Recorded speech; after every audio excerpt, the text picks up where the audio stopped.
Welcome to the final day here of Game Changers APAC. You are here with myself, Mika Fabs, and Tash, who is looking gorgeous today, by the way, so pretty in pink.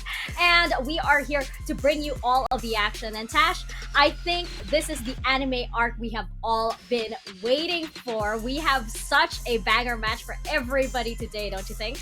Absolutely. Now, yesterday was the day that everyone wants to see the revenge arc for the finals of Elite last year. While it wasn't the match that we wanted to see for Grand Finals, today's match sets up a story of rivalry. The team that Aneri played in, the Sisterhood, the team that they were playing together, Alter Ego Celeste, whose grand final slot to champions last year was stolen, and this time around she has moved away to a different team to prove her worth and prove herself to not only her teammates but the world that she is able to go far with or without them. Regardless, I'm sure that all the girls, we set the stage like an anime battle, but I'm sure all the girls are on good terms. But it is a very, very interesting story to see, because last year Aneri gained her fame as well as her name as one of the best players here in Asia Pacific by playing with these girls. There were a lot of, I would say, comparisons between Aneri as well as Ayumi. They were on the same team at the time, but now on separate teams, this is going to be a legitimate head-to-head. Yes, it is a revenge match, right? And then, like Tash mentioned, the story kind of writes itself. It is that both all of these girls actually have had such close calls, I think, with this chance, and now they really are going to bring it all out for this singular slot here to represent APAC in Game Changers Champions in Sao Paulo, Brazil. And looking back at our roadmap so far, right here we have Open 1, Open 2, Open 3, all the way to our LCQ, and it has all led to this very day, actually.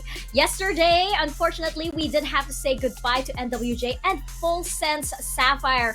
And, talking about NWJ just really quickly, Tash, I think they exceeded expectations. Oh, absolutely. I thought our top 4 would have had OGX, right? I think all of us kind of agreed that, OGX is one of the big 4. But it just goes to show how much NWJ have improved throughout the year. I really hope to see more of them next year. Oreophilia has been a part of the Game Changer circuit for some time, and I so want to see more of Lynn.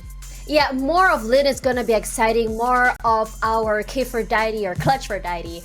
Rather, more of Envious as well. All the veteran names, new and old. Now, coming to what you said about NWJ, they are definitely a team that really flipped all of our scripts upside down. I think a lot of them were talking about it on Twitter about how everybody had this idea of what to expect because of Open 1 all the way to Open 3, all the way up to LCQ, because that is the pattern that everyone saw in the beginning of the year. But for Elite, though, we saw the best out of the best. We saw changes, we saw roster shuffles, and honestly, for me personally, coming to look at NWJ with the brand new player, I had a lot of questions, but it does show that between the time of LCQ, between the time of Open 3, we saw a lot of changes behind the scenes that we probably didn't know or was talked about as well. So it's going to be super exciting. Speaking about exciting, the brackets is what I want to see, the story of the Elite tournament so far.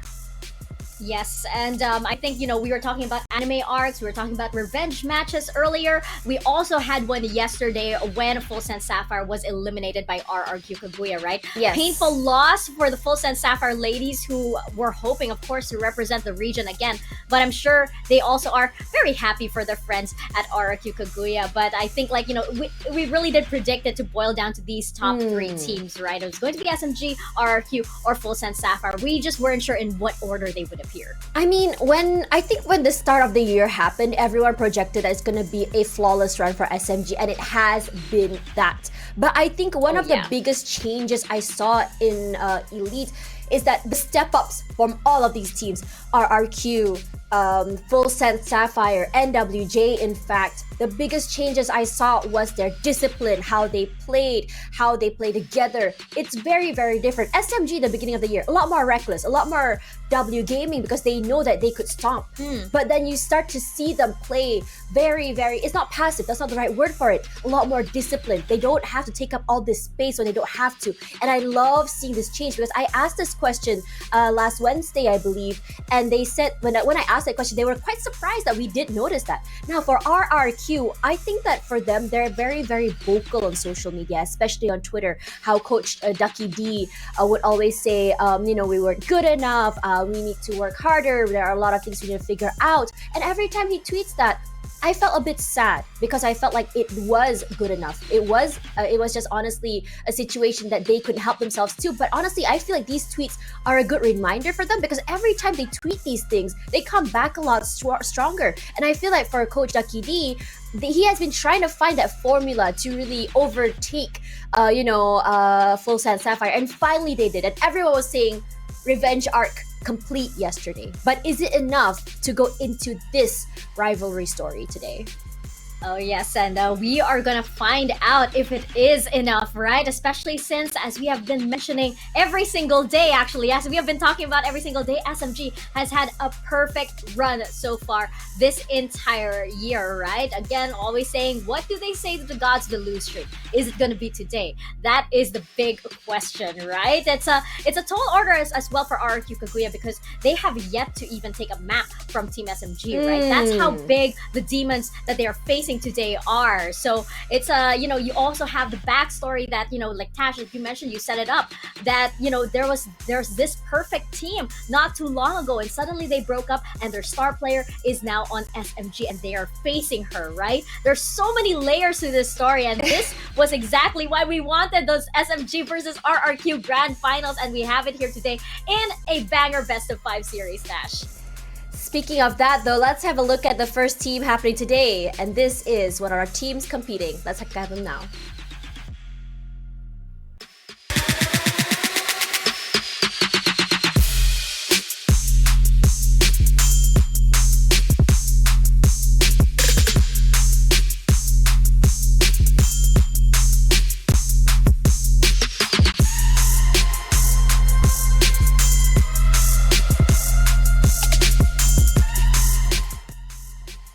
This is a firepower team, the team that used to be called Alter Ego Celeste, the team that had the spot to Berlin last year stolen from them by Sapphire. And now in their team with Aluka, Yumi, Best, Iceberg, and Napski, they are looking to make a comeback today.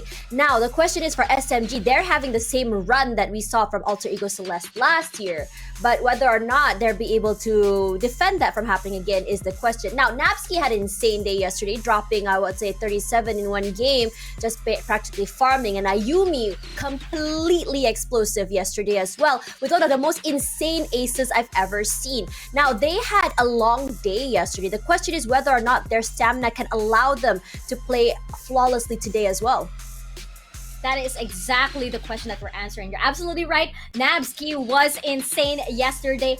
5.4 KDA in the last map, if I'm not mistaken, and a 432 ACS. That is crazy. Those are crazy stats. And let's not forget that RQ played five maps straight. So to be able to have that endurance and still come out with those statistics at the end of a very long day, that is insane. I wonder if she's still feeling it today. We're gonna find out, especially since she and the rest of RQ Kaguya will be up against Team SMG. So let's take a closer look at the roster in this video.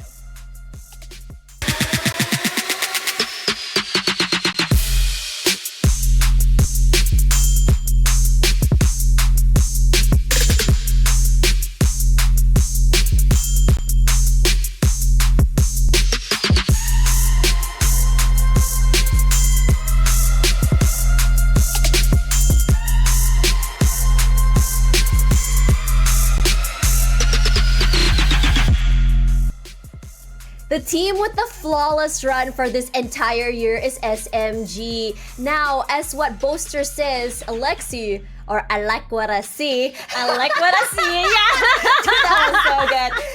Honestly, this team, what I love about them, we talked about the story of friendship, and I think it's very much projected in their gameplay, their style, as well as, in the cams as well when we see them end of the game. Kohaibi is one of those interesting players who not only is the IGL, and I heard a lot of people saying, if you IGL, you are going to have very broken stats. But not for Kohaibi. She exceeds expectations. She frags out, she IGLs, and she also clutches. Now, a lot less, I would say, zoom in has been given to Camille and Shirazi, as well as Alexi, honestly, because it's been overshadowed by Kohaibi and Aneri most of the time. But each player has their own role to play. Because in this team, it's not about hero play, it's not about getting your name out there, it's about backing each other up to make sure you can go the furthest you can. And this year has been exactly that. And I think one of the best things about SMG as well, rather, is more of like their morals as well. Because remember, in the beginning of the year, everyone felt as though SMG was punching down to the other girls because they were just so dominant. But now you could see the discipline is here. They respect their opponents a lot better, and that is what I like to see from them. But now as time goes by, they're not as dominant as they were in Open 1. The question now is whether or not they can defend that non-losing streak. It's interesting that you bring that up, right? The evolution of SMG, especially since, like, you know, a lot of us on the desk here have been saying, like, it's so amazing that Team SMG is like one of those teams that's like fully disciplined, no ego at all. You don't really see any of these teams, like, you know, or any of the players rather, suddenly stretching or overextending, right? You can absolutely tell like what they're there for and how, you know, how in synergy this team is. Like, even if, like, you know, maybe one player goes alone, you never really feel like they're alone because you know that the other members have their back in any which way. And in our best of 5, we are first going to Split, Haven, and Bind, and potentially Sunset and Ascent. What are we thinking with our maps here, Tash? I think this is the first time we're going to see SMG on Bind in quite a while. Yeah, it is going to be one of their first few maps here on Bind, and I think that it's very interesting. I feel like Lotus is a good ban, honestly. I think I spoke about this a lot, how earlier this year, Full Send Sapphire had one of the most flawless Lotus runs, I would say.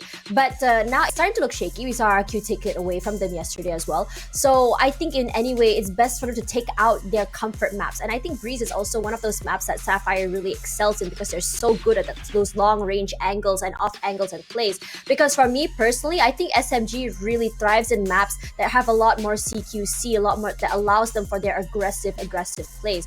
But I think RRQ boasts a very similar sort style play, though not as aggressive. We have seen that they're able to break that barrier. Now, the biggest problem that I did talk about with a lot of people is that for RRQ, they were proactive, but not proactive enough in terms of making plays happen. And I'm hoping, and then we started to see that change yesterday, toward the end of yesterday. So I'm hoping to see that keep going, perhaps. Perhaps this was a strat that they didn't want to show so early until they get to grand finals, but we'll have to wait and see. I like that you brought that up because I also felt that, like, you know, there's some rounds still with RRQ where, you know, you see a little bit of the mistakes. You can see that maybe they you know, underestimate their enemies or sometimes even overestimate their enemies. There's a little bit of, you know, desync in the anticipation sometimes, right? So for RRQ, I feel like they also tend to start a little bit slow. Sometimes they need that big play to be able to, you know, get them a boost of momentum, right? They need that, you know, showstopper to come in from a Yumi or something, or they need a massive triple or quadruple kill from Nabsky to come in and suddenly, you know, tell them it's go time.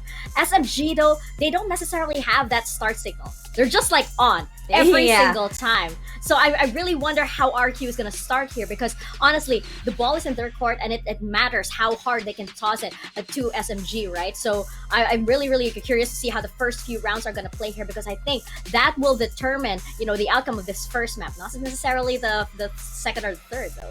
I think that for SMG, they don't really need that start because they have these preset rituals before a game. They have their scrims first, they have their warm-ups first, they have their mental coach coming in for some meditation. So they already have this idea on how exactly or what they need to do to start off on a blank slate. They don't need that, I would say, that spark or that firecracker to push them through. But like when you look at RRQ, they need to feel good about themselves, and which means that they need to make something happen. Now this can go two ways. This feeling of needing to make something happen can lead into either a bad thing, like a hero play, or a forceful play that kind of just blow back in their face. It's a very high risk, high reward situation. We've seen Ayumi do this a lot. I think that might be the fire starter for them. But in a way as well, it can also be a good thing, right? Like I said, the fire starter, they need to be able to bring that confidence up. But again, I think yesterday a lot of the tweets coming in from the RRQ girls was, was saying thank you so much for the carry, Napsky. But I don't want to see that from the team. I want to see everyone step up. I want to see everyone be able to pop off and play together. By pop off here, I'm not asking them to get frags. Popping off means getting that info, getting that impact, swinging in together. That is the impact I want to see. In a lot of situations for RRQ, it's going to be Ayumi going in first. If she survives, she's going to frag out. If she dies early, the team gets a bit lost because they have to figure out how exactly they want to take this play. They play a little bit more slower because they don't have their entry anymore. But for SMG, one person goes down, they have these protocols in place on what exactly we need to do on page 2, 3, 4, and 5. Because everyone that team knows how to frag out, everyone knows how to play aggressive. So the question now is whether or not RRQ is willing to answer the call and say, hey, if we don't have Ayumi, how exactly are we going to try and get onto the site? If we lose our big fire starter, how are all of us going to be able to rally together and play aggressively and not rely on Napsky alone? Yeah, that's a big question, especially since like on the side of SMG, you kind of like feel like, they can just easily pass the ball around and nobody really drops it, right? They're so aware that they're just ready to catch no matter what happens. On the side of RRQ, you kind of feel that sometimes, maybe they're so set in their positions or their roles that they aren't as quick in adapting. That's what we've seen so far. It could very well change today, especially since like they have, I'm sure all of these ladies have an extra boost of adrenaline given that it's our grand finals, right? Going into Split, which will be our first map, I'm expecting to see a hard mirror matchup here. I'm expecting to see like very, very clear roles. Like for example, you'll have Napsky up against Kohaibi, right? And I'm expecting them both to bring out the Cypher because both of them performed extremely well on the Cypher in this map, right? You do have Napsky who just performed so well yesterday, and the last time we saw SMG on Split, you also had Kohaibi on the Cypher that basically top frag in every yes, we do have indeed our mirror matchup that we were talking about, Tash. So look at this. We do have Ayumi versus Inari. We have Aluka versus Alexi. We have Kohaibi versus Napsky. As we mentioned, we have Bess versus Camille, and we have Shirazi versus Iceberg. Very interesting stuff. It is interesting stuff. It's gonna be really exciting because when we look at, I have my eyes on Bess honestly, because on this map in particular, her Omen has been very, very impactful on how she plays.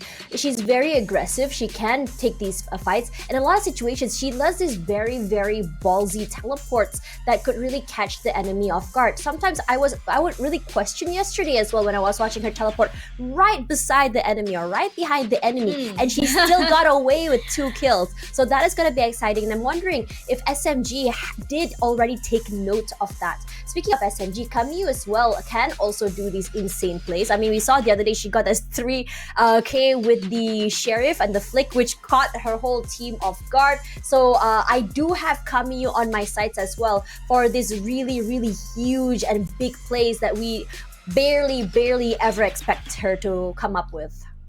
Well, we're gonna expect a lot of plays like that. I can imagine, right? There's so much opportunity for it, and you are dealing with the 10 top players and game changers APAC right now. SMG versus RRQ Kaguya. Let's get it started. Let's toss it on over to Tabrar and Zach. Welcome to the grand finale, the final day of Game Changers APAC Elite, where we're gonna know who's gonna make it to the champions. Taylor and Zach here to bring you the action for today. How are you feeling about this matchup, Zach? It's RRQ versus Team SMG. Like our panel said, there's a lot of heavy expectations weighing on that SMG side. I mean, they are 33-0 right now when it comes to the record this year. They haven't lost a series yet. In fact, only dropping 4 or 5 maps, all of them to Full Sun Sapphire. So like our panel mentioned, for RRQ, it's going to be challenging to take that first map loss by itself off of them, especially when you do consider that SMG get those extra bans and overall just seem to have like a more deep map pool, considering that about half their maps have a 100% win rate this year. That said though, looking at RRQ's gameplay yesterday, I think that they definitely looked much stronger than they have all year, and if, like Tash mentioned, they can overcome their lack of freezing up usually when their duelist, when Ayumi dies right off the bat, they might be able to like really adjust. Well, let's see. We're bound to figure out what will happen on this first map that we have. And this map is actually picked by SMG. Like they also mentioned, both teams are pretty quite well adjusted when it comes to this map. We're seeing a mirror matchup here, and we're going to be looking at a lot of those default play styles that we usually see on Split. And like the panel mentioned as well, can RRQ overcome that feeling of having a lot of games from yesterday? Will that bring momentum to this day, or will that cause some sort of an issue or some sort of a problem for the team? Without further ado, that's going to be the pistol round that we have right now. Iceberg to control mid over here, but there's also that orb to try and minimize exposure from the teams. Yeah, they're just playing super cautious here. Neither side getting hyper aggressive. Like you mentioned, mid control being held down by the Viper and Ray's utility. You can see Aluka kind of rotating over towards B for some additional backup. Does consider using the Trailblazer, puts it down for some additional information. And I think that did spot a couple of players from the side of SMG towards B main. I don't know how many of them it spotted and how much information it got exactly, but it's gonna be a 4-1 split, 4 towards B main, 1 towards mid. Kaguya on the lurk as always, trying to find some impact, but she gets spotted out and will be pushed back. Push back indeed. They have to reposition themselves, but speaking of that, that's gonna be a Yuumi tag down. There's gonna be that heal from the sky anyway. It can recover, and that is what's gonna happen as they move and rotate all the way to A and set it up for themselves. And Eri might be seeing these traps anytime soon, but so far, they take 30 on the seconds site, left. they see no one, and it's open for them to plant the spike. Full 5-on-5 retake is what seems likely. Early Boombot though to come out of the SMG side towards CT, immediately detecting presence, so they know that there's quite a few people coming in from that CT side. The strip wire hasn't been broken either. You can see them trying to play around it. The Kaguya to take first contact. Immediate trades coming out from RRQ's side. Still it's Shirazi on side, just being such a menace. Both these remaining players anchor towards elbow here. Best gets that first right click. Shirazi brings it down to a 1v1, and it's now just Shirazi versus Ayumi here, but in that close range, the frenzy to find the kill will let RRQ take the pistol and start off great. Always been surprised with those right click classic shots. Always with these two teams that we have right now anyway. But when it comes to pistol, it's all about that battle of aim when it comes to the ghost. And not only that, but actually surprising your enemy's side. And that's what Ayumi did at this purpose, at this time, at this moment as well. They take the first pistol that we have right here. Very slow-paced movement coming in from the teams. And it feels like they're both hyper-aware that, like you said, there's no hyper aggressiveness coming in from SMG, the usual that we see from this team. And this is also that sense of all the teams that we have right here in Elite just stepped up to the plate and they're trying to catch up. Yeah, I think RRQ have shown a great deal of improvement since we last saw them in Open 3. I think that they've been taking this time before Elite to really put the work in, deepen their strats for all the maps that they do like to play, and it kind of shows in the way they play to boot. That said though, I think for this SMG roster, especially on the attacking side, it's gonna have to be a little bit difficult. It might be a little bit difficult for them to beat the Cypher as well as Viper's setup, because there's just so much denying utility available to punish the SMG squad. That said though, now they're looking to venture into mid. They've taken control of vents. After clearing it out though, it seems like they want to go towards B instead, possibly worried about the stroke point as they come up above from vents. A little bit of an open space perhaps when it comes to vents, as they already removed that tripwire. Shirazi on the other hand also trying to take up space on A main. This is going to be that heaven push coming in from SMG side. Ayumi waiting patiently though. That's going to be just in time to pull out the Bulldog. He gets two, or rather she gets two, as Iceberg cross and holds the crossfire that we have right here. RRQ, it's such a clean round coming in from them. They just hold down their positions. Holding it down, and there's just nothing that SMG can really do against that superior firepower. Really nice positioning and utility usage to come out of Ayumi here. You can see her swiveling around, just being aware of where the SMG squadron is jumping into sight from, and they're able to close out the kills without losing a single weapon, which makes this bonus round look all that more dangerous for RRQ's side. SMG, they're finally going to be having their full buy coming in, and I think that they should be able to push forward off the back of the superior weaponry, but it's still so slow coming in for them. Like you mentioned, usually the trademark aggression that we're used to seeing out of the squad, it's not happening. Instead, it's RRQ to take the push towards A, and they catch Kohibi out, a 1-for-1 trade. Best is already down. That's one smoker off in the side of RRQ here. Alexi, on the other hand, doesn't see anyone from that Trailblazer, but at least there's info that a little bit of the sides are clear. Nabsky, though, holding down the fort for the rest of the team. That's gonna be Alexi finding her. That's also the flash settling in from Luka, but there's no follow-up coming in from RRQ. They really do want to play this retake position and retake scenario for the rest of the team. Snake bite to the face. Shirazi receiving a lot of damage here, and as RRQ hops out, remember, this is the buy round coming in from SMG. Yeah, it just gets completely decimated. 3 for Iceberg here, and just really nice utility down that round where it was a 1-for-1 trade. We managed to fight, but bring it down to a 3v3. Combination of the pain shells and the molly just denies the plants, pushes them out of position, and lets the players from heaven just aggress in and find the kill. So really nice use of utility to displace SMG out of their positions on site. And like you mentioned, that was their full buy. So now it's a 3-0 start for RRQ, looking really, really good so far. And for SMG, they're only going to have pistols to work with in this round. No ults to try and compensate for it either. And it's going to have to come down to the gunplay again with SMG on the back foot. Good conversion, though, for that bonus round coming in from RRQ's side. And you could definitely see how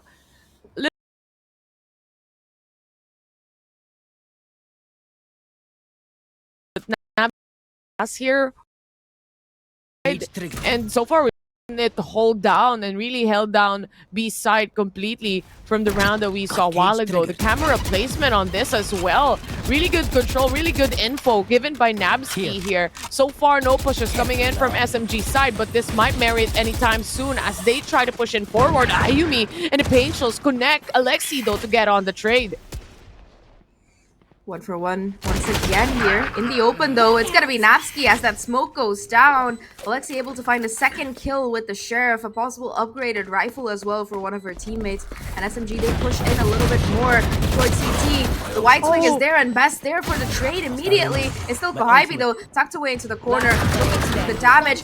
To find one kill, though, and now it comes down to a 1v1. Kaguya against, it's gonna be Aluka, and the headshot, it comes through with the Sheriff. SMG, they win their first round with just pistols. Absolute insanity throughout, and that's why you can't really underestimate the squadron. Just the aim that they have, the way they're able to position themselves, all of that. Alexi smoke and RRQ find another down Kohibi. It's just thought to overcome the SMG we're holding throughout that round. So excellent start to come out of RRQ, but SMG, they finally seem to have found some kind of footing in this map.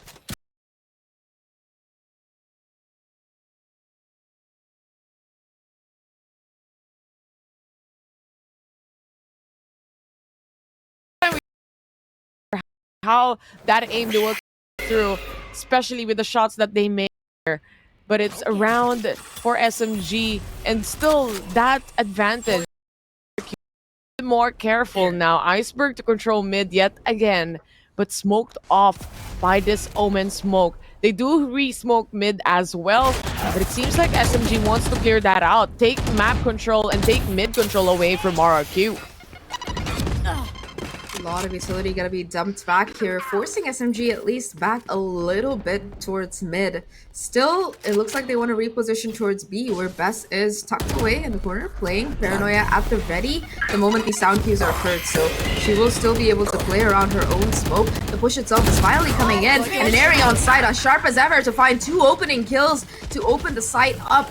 SMG, they take full control here. Shirazi with yet another kill as she jumps in. It's just going to be a couple of players left for the RRQ side. Iceberg at least able to find that first opening kill, but immediately traded out by Kaguya, who towards CT takes down Nabsky to boot. And SMG, it seemed like that pistol win in that previous round, the Thrifty, was what they needed to really wake up here, because that kind of execute, that's more of what we're used to seeing from this team. I feel like for SMG right now, it's more about trying to learn how RRQ plays the map and feel the map. And to that point, we're seeing a little bit more of an aggressive positioning coming in from SMG. They're more than happy to take space and control now compared to the rounds we've previously seen before. And RRQ, this merits a timeout coming in from them. We started off nicely. And for RRQ side, it seems like SMG catches up quite quickly as well from the rounds that we've seen. So far, though, for RRQ, they do have that showstopper to play around with for the next round, and they do like playing that retake scenario, especially with a Yumi's utility, how she controls and how she diverts the attention. Not only that, pushes away or pushes SMG away from positioning or key positioning that they want to take. Yeah, I think that Ayumi has been great, not just today's game, but throughout this entire tournament. I think she has been one of those star players for that RRQ Kaguya side on the duelist role. And I think that, like our panel did mention in the beginning, a lot of pressure often falls onto her shoulders to keep things going, to keep RRQ in it. And I think even if you look at the games that RRQ went through in that lower bracket, she's always on top of that scoreboard. Sometimes, of course, you have Napsky coming in clutch like yesterday, but more often than not, it's just the Ayumi show coming in. And we're going to have to be seeing more of that today if RRQ want to keep this one competitive. SMG now opting to go in for some mid control once again. Their straightforward hits on A seem to be kind of just a thing that they step back into later. They prefer to play slow, at least in the beginning of the map, and you can see the effect that it has on RRQ. It kind of makes them a little bit confused as to where exactly they want to position themselves. Aluka, now that only player towards B, Heaven does have a tripwire to play off of here, and SMG, they look to take first contact here as they push inside already. Kaguya spotting up the player in the corner, uses the cage to find a kill along with Shirazi, and Shirazi to find two openers. Aluka finally gets a trade back here, falling back towards CT, but SMG, they have the site. Once they get control, once they get the intel on how many people and who are the people who are watching that cross, they know how to take it away from RRQ side. They do have that showstopper like we mentioned a while ago, Zach. Still doable for a retake scenario here, a 4v3. Perhaps for Kaguya, she might find one actually. That's gonna be the drop to hell. And SMG completely dismantling the defense that RRQ has here. Just absolutely taking them apart. And even for RRQ, they were already at that numbers disadvantage in that 3v4 after these two kills from Shirazi. But the fact that Shirazi had the Viper's Pit after that, she just puts it down to hold on to the spike plant itself and the remaining crossfire between Kohaibi as well as Kaguya towards main. There's just no way for RRQ to really channel in through it. Now it's going to be their economy that's in the downturn here. 5 sheriffs across the board. They do have a lot of those ults still to work with, like you mentioned, but I think it's going to come down to whether they can get these kills initially in those confrontations. Again, it's going to be SMG to try and take some mid pressure off the back of those pain shells, but now that they've conditioned mid and B so thoroughly, it's just going to be the rotate over towards A instead, and you can already see that their strategy, it's bearing fruit because all of the players from RRQ, they're just stacked over towards B. They're probably going to notice soon enough that there's going to be no one on to be main.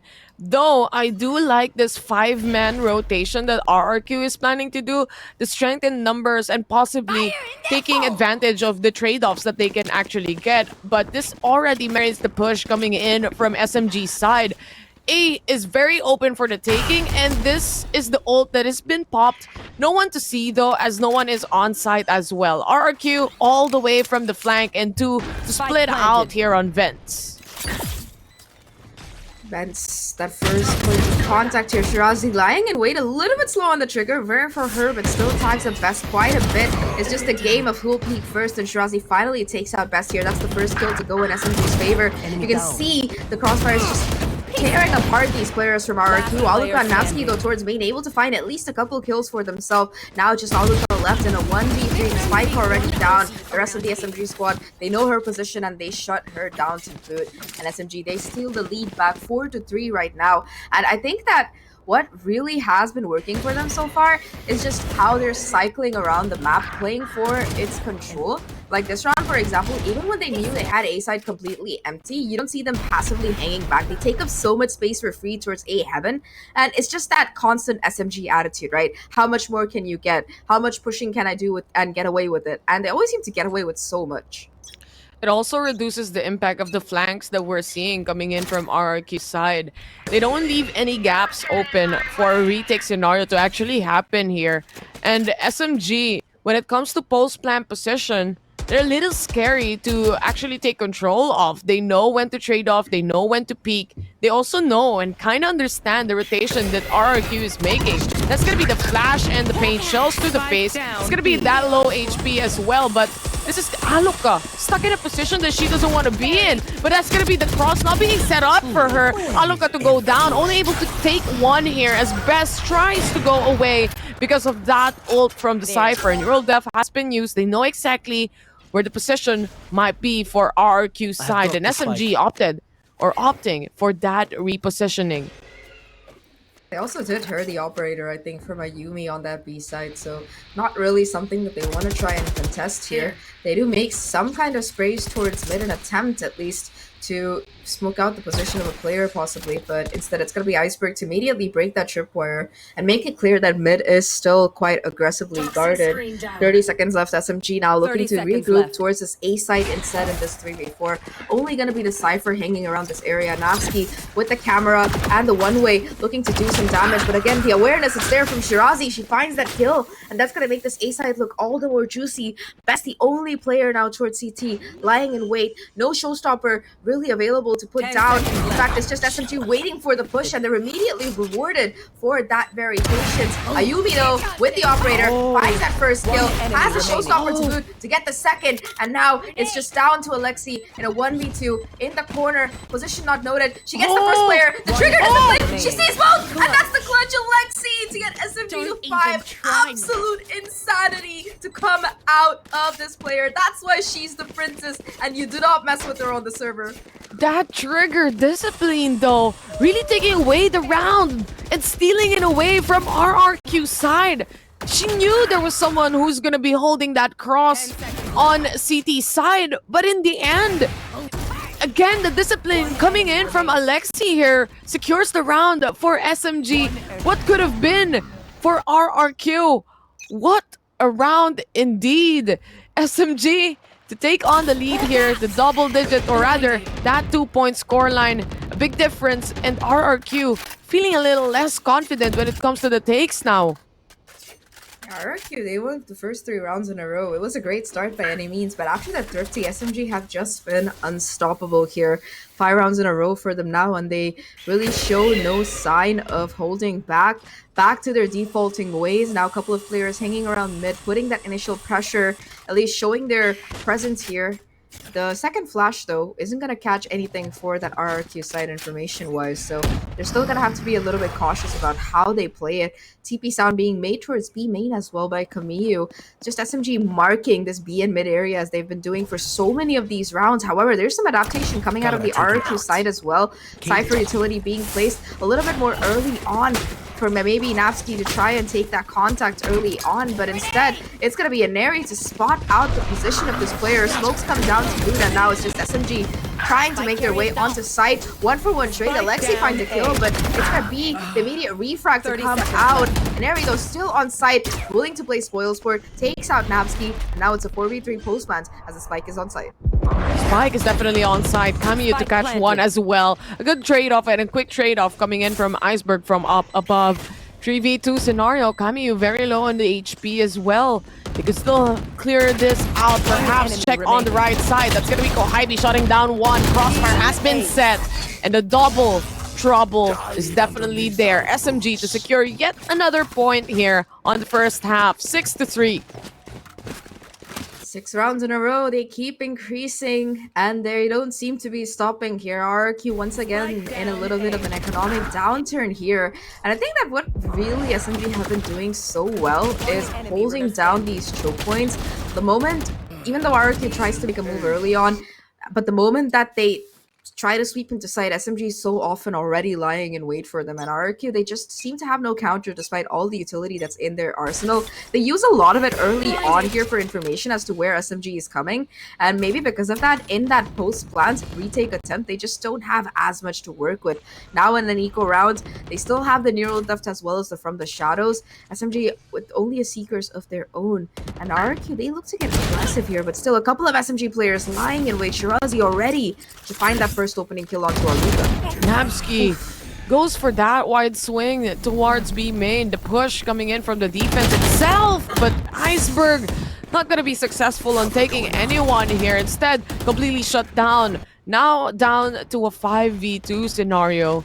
Alexi does still have that Seekers, but not quite sure if she's gonna use that, as they do have that advantage as well when it comes to the guns and economy-wise. Ayumi, she still has some utilities to play around here. Does the paint shell, there is the boom bop, but she has to pass through Cameo first.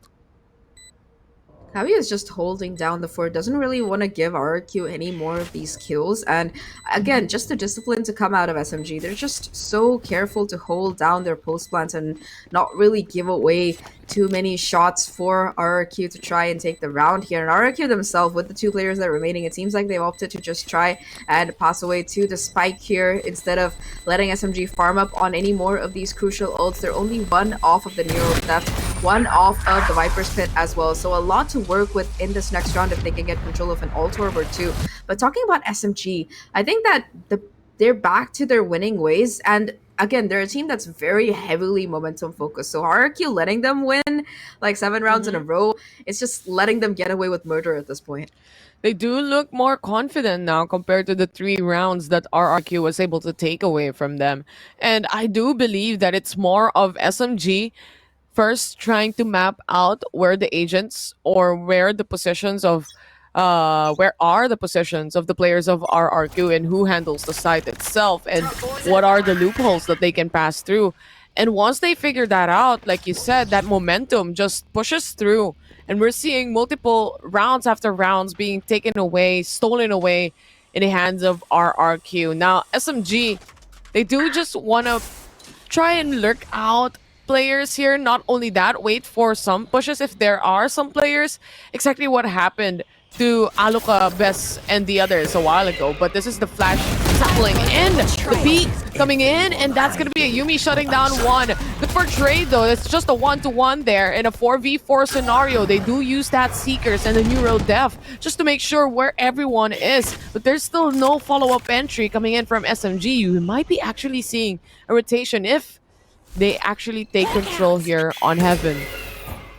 Yeah, Kohaibi and the squad fighting for that very heaven control here. You can just see them hoping for another RRQ push to come out, but instead RRQ, they know what areas of the map are safe and which ones aren't, so they're just opting to fight for that site control instead. Like you mentioned now, SMG pivoting for a rotate through mid to possibly that B site. Still gonna be a Cypher in position there. Also, the from the shadows towards B main for some extra information. And now that that doesn't spot anything, it seems like SMG, they're gonna be able to make it to that B site for free. Finally from Napsky to find the cue that, alright, B-side is where that execute is coming. Viper's Pit comes down. It covers everything, the entire site completely gone here. And just like that, SMG, they take side control again and leave it in a 4v4. Shirazi really good at handling the flanks here, the lyrics that they have, to a point where she has a Viper's Pit yet again in this round. And for the meantime, RRQ needs to break down the defensive walls coming in from the post plant itself. Kohaibi just waiting patiently inside. She sees one, that's Aluka. They know it. They already mentioned that it's going to be on the right side, but they still couldn't figure out how to shut down the last or some of the players here on the pit. Bess left alone. 4v1 scenario. This is going to be difficult as all of the SMG players are waiting out. They know she's going to be on that spike, and the pre-fire settles the deal for the side of SMG as Alexis secures that round. 8-3, and so far it's just been continuous here, Zach, for SMG. Yeah, it was a little bit of a slow start. RRQ had a great way to start open out of the gate there, but SMG, they were just quick to find their comfortable place again on this map, and since that moment they've just been absolutely slaying out here. The entire squad, of course, popping off when it comes to that numbers game, and while in area maybe 3 and 9, that's less it's more because everybody else is finding those impactful kills. So I think that for SMG, definitely the work that they've put in this year, it's coming to fruition here. Only 3 maps wins away from making it to Sao Paulo for sure. So I think that for Inari especially, it's super important because she mentioned in one of the interviews last year that her dream was to represent APAC at an international level, and she really was hoping to do that last year. It wasn't her time, but this year it certainly seems to be SMG's time along with her. So this could be their moment to shine. They've been shining throughout the year, let's be real, but it all comes down to this best of 5 and who wins it to see whose year-end goals will be matched for sure. But I do want to point out that despite like all the players shining through, we know that there's that certain perception towards Alexi and Inari and some of their explosive plays. And speaking of explosive, Inari is ready to catch up on that. Kohai beat the shot down 1, and Ayumi goes away for this map or for this round right now. 5v3 scenario. They pick up on Aloka as well. The 2 remaining players here for RRQ's side. This is the buy round that they have, and it seems like they're losing control of the site itself. Even that retake scenario, they just couldn't find the kills. SMG, they play hide and seek here, and they're too good at it. Just so much control. There's just no real way for RRQ to even try to make a retake happen. It was 9 straight rounds for SMG to end the half 9-3 in their favor. However, before you switch sides, let's see what our panelists have to say, because this half, it was a roller coaster. Boy, boy, Tash, this looks like SMG is just ready to steamroll this series. They are on a roll right now, and I feel like it's also because RRQ, there were some positioning misses, I think, like from RRQ. Like there were some over-eager retakes that we saw from them on the defending side, right? I think that like SMG, for example, they're playing a lot into RRQ's curiosity. It's kind of like curiosity killed the cat, or like hunger for picks, because I think it was like there was one round where the SMG just stayed in like garage and B, yet they were able to pick 2 from RRQ, and that's instantly numbers advantage for SMG. I think personally for SMG, it's all about understanding how RRQ plays. We saw the first 3 to 4 rounds was RRQ's game because SMG was trying to understand what exactly RRQ was trying to bring to the table. And once they did, they understood how exactly to play the take game. Now, what makes it so good for SMG is that they're willing to separate and play together, but still. Look at how exactly SMG takes B side. B side is 2 playing inside of garage, and 3 very, very aggressive players. Kohai, and Neri as well as Alexi coming in to take up the site, and their timings are just so good. So when they take a site, it's almost like a pincer from Haven as well as Min, and the same can be said about a site. Now for RRQ, because they're not too sure where exactly SMG was going to pop up, they are a little bit separated. They get caught off guard, and we don't really see those sort of like set plays or playing together like we see from SMG. Regardless, 2 seconds to go. Let's see what the second half will bring to the table. Thank you very, very much, Mika and Tash. Indeed, let's see what the second half does bring to the table here, because RRQ, they're a couple of rounds behind, but they've been in this position before. So if they have to come back, it starts with this pistol here. Split, it's always been a pretty defender-sided map, so it's a little rough that SMG, they're going to be the ones on defense this time. But hey, you never know. Yumi, she's been having a pop-off game. Pop-off games, in fact, over the last few days. So if she can wake up on this attacking side, it might be what RRQ need to jump back into this. Not only that, but we are also, for Napski, the traps that she set up here, it seemed like didn't catch anyone along the way once the rounds were going through on that first half. Well executed read coming in from SMG.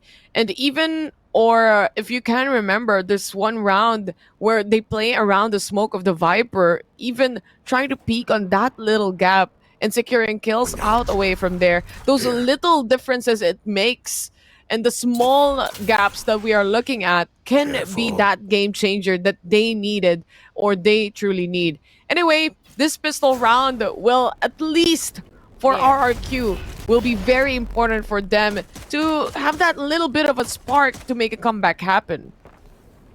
They are positioned outside B, but like you mentioned, they gotta spark things up, set themselves a little bit more on fire to come alive really on this map because they've been trying to walk through the Viper utility already. Ayumi to start things off here, satcheling into a Neri to find those kills. However, it's Shirazi for the trades here. A couple of kills for her before Navsky finally takes her out. And SMG, they have the numbers advantage. The lurk from Iceberg kicking in as well, and it's just gonna come down to Mohaibi. A 1v3 for her, but this time around, it's gonna be best to find the kill instead. An important win for RRQ, and they played that super well. I think one of the things that Tash brought up during the panel was the togetherness that really came out from the SMG side, how the players were always covering each other, and you could really see that in this round from RRQ as well.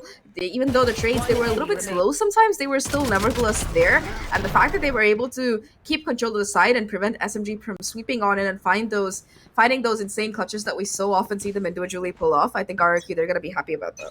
And Iceberg just having also that perfect timing for the lurk as well helped them a lot.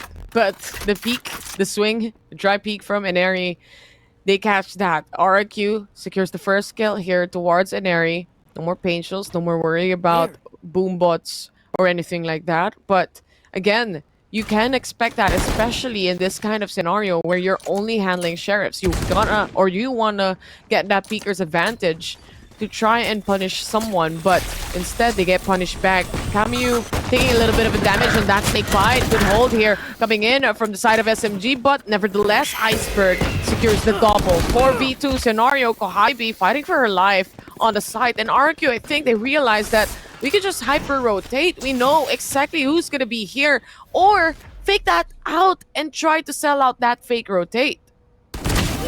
Kwaibi though, still watching, able to take out 1 Iceberg HP. to boot. Yeah, 1 HP and she's still alive and running, possibly looking to give her teammate the gun now towards Heaven. She's gonna do some more damage to Best to boot, bringing her down to 10 HP, and now it's just up to Kohaibi, sorry, Shirazi. How much more can she really find here? A 1v3 for her to try and close out. She knows where the spike itself is. Camera on site somewhere hasn't spotted her out, so she might at least be able to find some exits here. But in a 1v3, seems like there's just not much that she and the rest of SMG can really do here.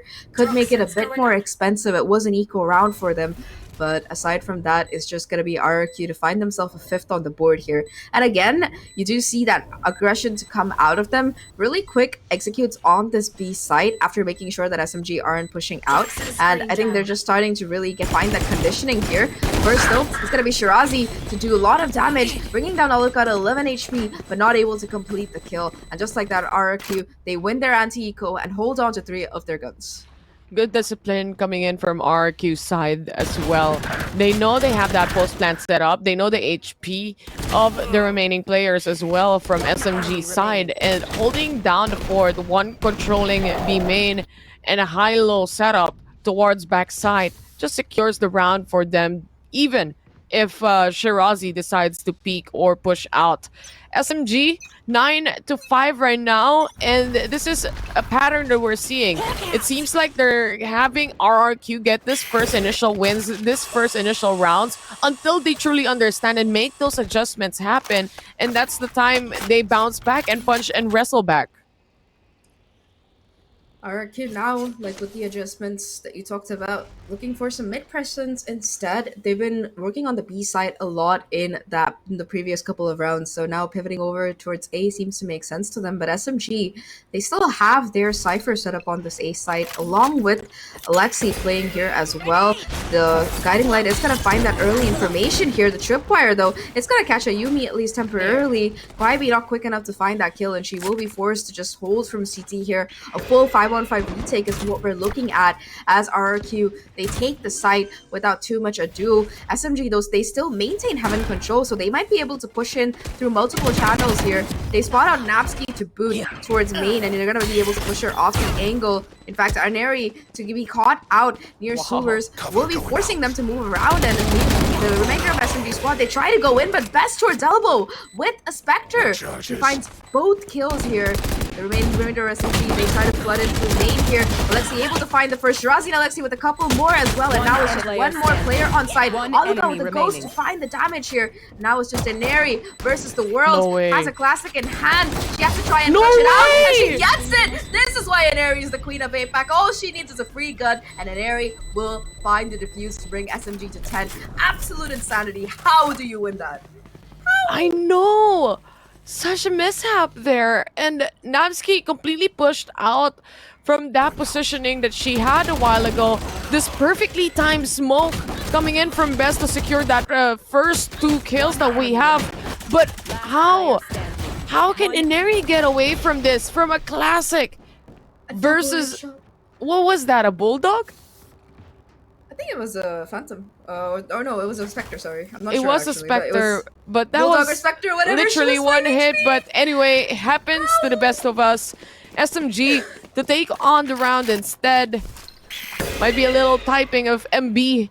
Nice try and everything else. But RRQ, like they my need game to make shots. this look a little bit cleaner on their end. But it's not yet the end of the world for that round. This is a double-digit score, though, for SMG's side. And it might start off, yet again, that spark that we saw from that first half. Yeah, they were able to win, what was it, 9 rounds in a row? Again, though, it's going to be RRQ pushing to Kevin here. Really nice flash. Still, Shirazi able to find the kills, both in fact coming through, and the trades to boot. So now Shirazi going to be the only player sort of positioned on this A site. That's not traditional backup coming in here. The lurk from Iceberg, it could have been the round changer there, but instead it's going to be coming here to take her down.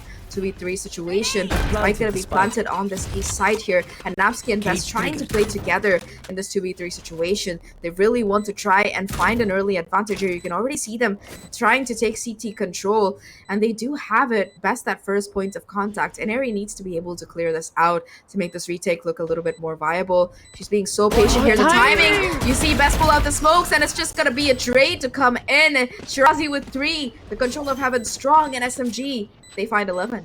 The distraction, the space being created for Inari to lurk around and get that 2 free kills and take away the win yet again if in the hands here of RRQ. We do have to say, though, they always actually get the site for that post plant.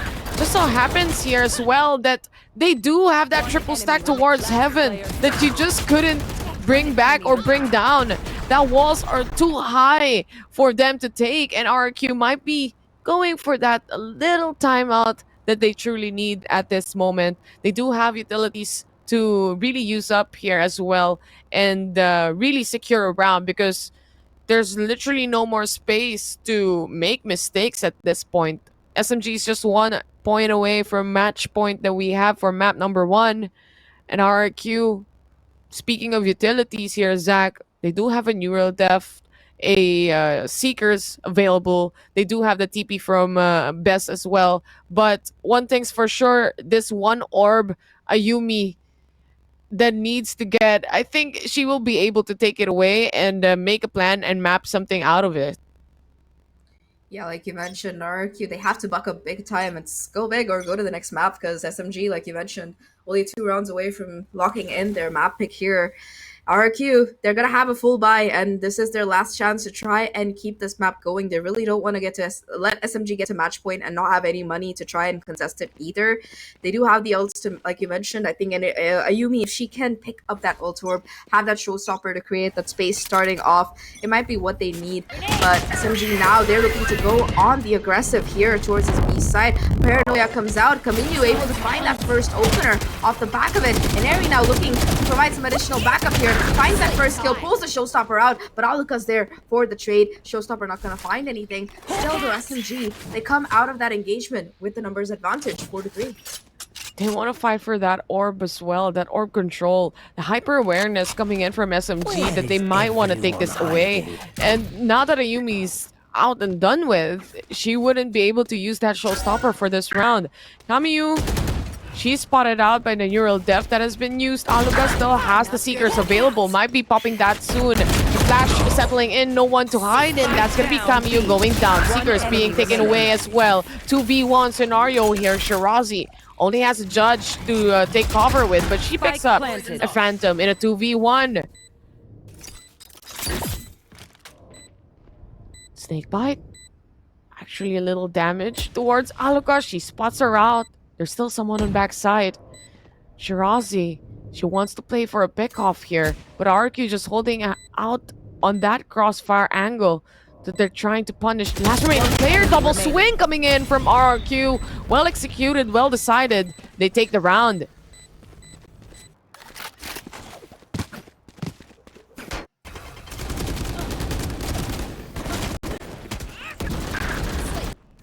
Well, anyway, coming in from this replay as well. And when it comes to RRQ just handling on those post plants, we do see situations here that in the 2v1, it must be difficult for them to really control and make something happen, especially if you don't have any access to other manpower that you can use up to try and squeeze them out, pincer them out, and make them reposition themselves. And RRQ, at least for the time being, they know what they should do on post-plant situations like this. But anyhow, it's already that technical pause coming in as well. It's not going to be game changers unless we see one, right? But, of course, again, for the time being, for anyone who's watching and tuning in right now, this is just the first game that we have for this best of 5 series. It's the grand finale, and the winner for this best of 5 series will actually take home the trophy, being the representative of Asia Pacific in our Game Changers Championship. That will be in Sao Paulo, Brazil. 6-11, and so far SMG, it seems like they're a little bit of a stoplight here in trying to take that match point away from RRQ's side. Taking it away, and it's getting so much more difficult here. RRQ finally showing some signs of life to be able to finally put SMG in a little bit of an economic downturn. Still though, SMG, they have that match point really just rolling up here, and we've seen the kind of damage they can do on these eco rounds in the past as well, so definitely a possibility. RRQ though still holding strong. They expect this push up, but Shirazi still finds the advantage here for that first kill, and the awareness again from SMG to use out that flash, make sure that there's not a crossfire, and if there is, to break it, it's gonna let them retrieve that rifle and fall back and Eri now with that hero vandal in hand. They do have that. They also have money for the next round anyway, so it wasn't much of a risk to buy off one or buy a hero vandal here. Nevertheless, RRQ creeping up to the side. They do have the spike with them as well, and this would merit a plant coming in from Aluka as well. They do clear out Heaven. Setups coming in from Kohaibi to clear out some angles here. SMG, they're bound to make a retake happen, but they have to cross Iceberg first. That's going to be the first kill coming in. The second, good for it too, but Iceberg to go down. They pick up on that Bulldog as well. 3v3 scenario now with better gun in play. Nabsky sees one. That's Kohaibi. It's a battle of that Cypher, and Kohaibi stands tall upon it. 2v1 situation, and SMG, despite the disadvantage that we have, seems like it's still doable for them.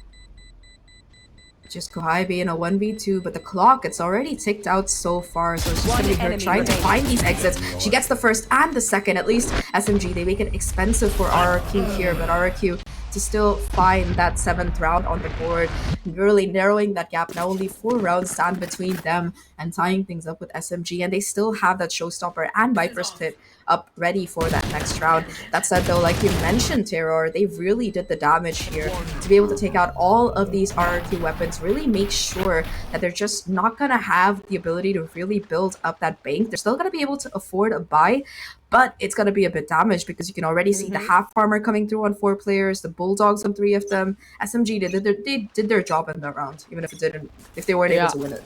Economy is really not in the favor here of RRQ.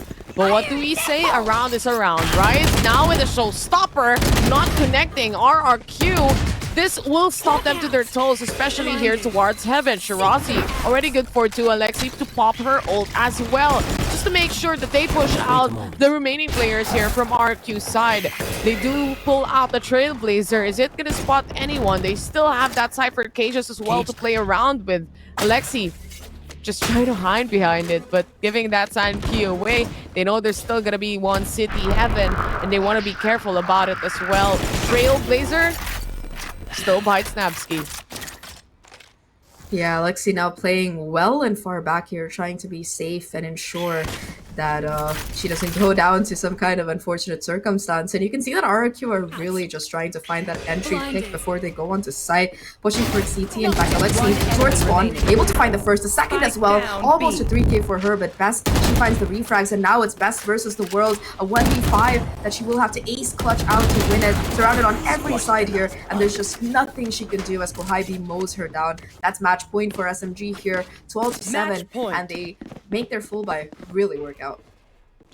Full buy settles in, and SMG, especially the hold towards that Heaven control coming in from SMG's side, really pushing away the players of RRQ. If that showstopper actually connected to at least one of the players of SMG, might have been a different story, but they couldn't create that space on Heaven, and with that, we are looking at a match point from SMG's side. Ultimate-wise, they do have a neural def available on the side of RRQ. At least they have that Viper's Pit. If they can set up a good post plant here, might be it can be that clear of a round. Yeah, post plants, it's gonna be important for sure for RRQ. They haven't really been able to take the side in the first place in a lot of these rounds, however, to set that post plant up at all. But Iceberg with the Viper's Pit, that might be the win condition for this particular round, and SMG, they're aware of it. You can again see the change of pace to come out of them. They like to get aggressive in a lot of these rounds where they're economically at a bit of a disadvantage, but now that they have the weapons in their pocket, they just really don't want to make any mistakes. In fact, and they're gonna be given a judge here to hold on to on that B side of the map, and it's gonna be an A push to start things off here. Kohaibi still on site playing anchor, will be surrounded in both Heaven as well as towards main, so it's gonna come down to her anchoring skills really on this side as the push comes through. She does have some aid available, but despite the flash, it's going to be a Yumi to find that first kill. Immediate trade to come in from Alexi, though she gets surrounded on site and Best pulls her down. Numbers back to even footing as Shirazi finds a kill onto Best, and now it's just a 3v3. A Yumi go kill, that's what RQ is saying and telling her right now. 3v3, like you said. They do want to take control of Elbow here. Might pop out on the judge. That's going to be that double kill, and Aries looking for a 3v1 scenario now, and Shirazi to finish everything off and everyone off. SMG securing the first game that we have right here. A little hug from the princess herself and the queen, Neri, and the rest of the team. That's only the first game that we have right here, Zach. And SMG seems like the game plan truly worked. The protocols, the whole guidebook on how to play split, they've read it up. I don't know if they read it up. It seems like they're writing it at this point. But yeah, that was an almost perfect game to come out of SMG. Even though they started slow, they had the 0-3 start. They lost the bonus. They won the Thrifty. And it was just a green light all the way after that. I think in the second half, RRQ did show some signs of resurgence. But overall, it was just such a strong showing to come out of SMG. And it really makes you understand why they're 33-0 when it comes to their win record for the year. But it is a best of 5. It's a marathon, not a short race. But before we talk about the rest of the maps, let's see what our panel has to say about that explosive map number 1. I mean, Zach, if you're talking about marathons, 32-0 is a pretty good, it's a pretty good stat for a marathon indeed. But Tash, so many moments in that series just made my jaw drop, made me think like, what am I watching? Wait, hold on, did that really happen? And it just goes to show what we're in for this entire afternoon, because I'm sure there's going to be a lot more plays like that.